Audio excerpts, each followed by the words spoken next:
Hi there. Welcome aboard. Glad to see you here. I'm Tumbleweed, the good guy with the black hat. Welcome to Tumbleweed Talks, where you can partake of my musings about meaning in life, our relationship with God, and how we might rise above the things that impact our lives. This video is the fifth in a series on meaning in life. So again, welcome. We're going to talk today about yours, mine, or his.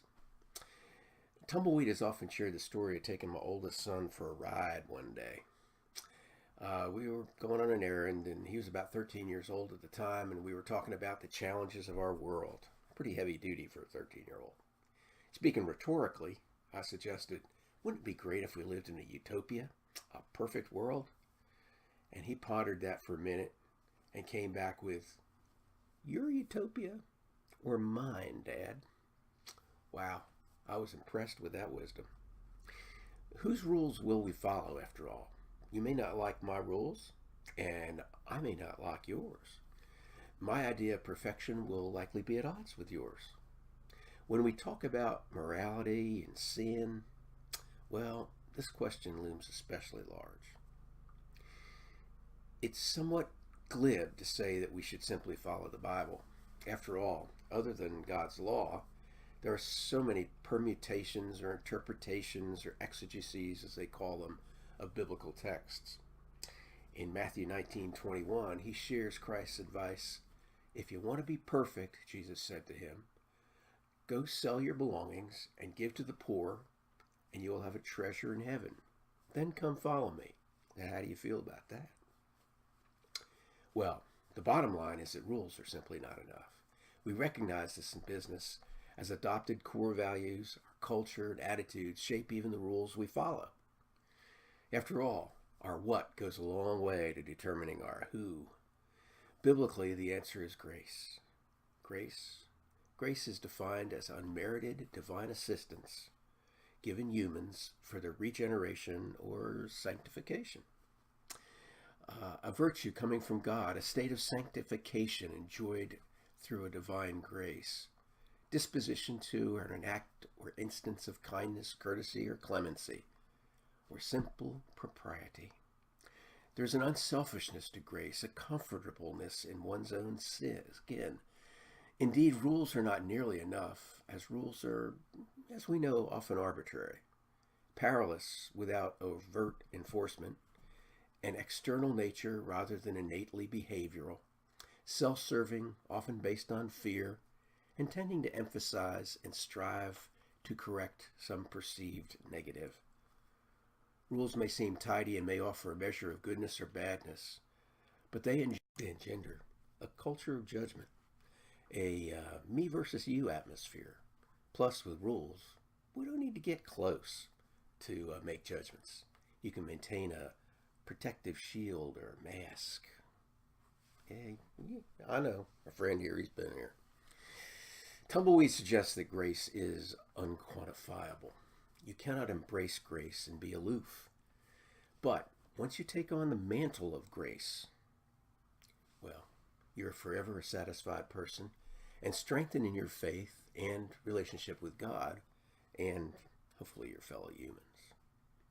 We're faced with a world with threats to our personal and our business survival. Threats are surrounding us. We endure the often threatening special interests influencing politicians so they can sustain their eating at the public trough, their power trip. Taxes are the bane of our existence as they feed an ever-growing, ever more threatening government. Carbon has been deemed an evil threat by some who would have environmentalism rule virtually every aspect of our lives. Burdensome regulations suffocate our businesses, and they act like an uncontrollable metastasizing cancer. You know, you've heard me talk about this. Well, that was a mouthful, but we dare not ignore such threats. Every person, every organization encounters those threats directly or indirectly every single day, and we all have different perspectives on them. For many, it can be overwhelmingly depressing. How on earth can we ever hope to overcome, at the risk of seeming glib, The answer is easy, but the execution's daunting. Whether personally or in business, we often don't have a clue what we're searching for that can bring us total satisfaction with life. We get hung up on illusions in our futile search to fill some vague life goal. We work hard to achieve success, but find ourselves never truly happy even if we seem to get there. For example, athletes may pursue their entire prime years working to achieve a high level of success, and then discover that success is actually fleeting. We find that hoarding possessions makes for a shallow goal, nice but not truly satisfying. The pursuit of stuff, we know, can totally consume us. It's about ourself, and we intrinsically know that feasting on ourself makes for a very sparse meal. We tend to confuse being of this world with being in this world. In reality, what matters most are intrinsic qualities like love, joy, peace, and respect. An abundance of intrinsic values, that I think is priceless. We need to settle on what matters and then prioritize them in our lives.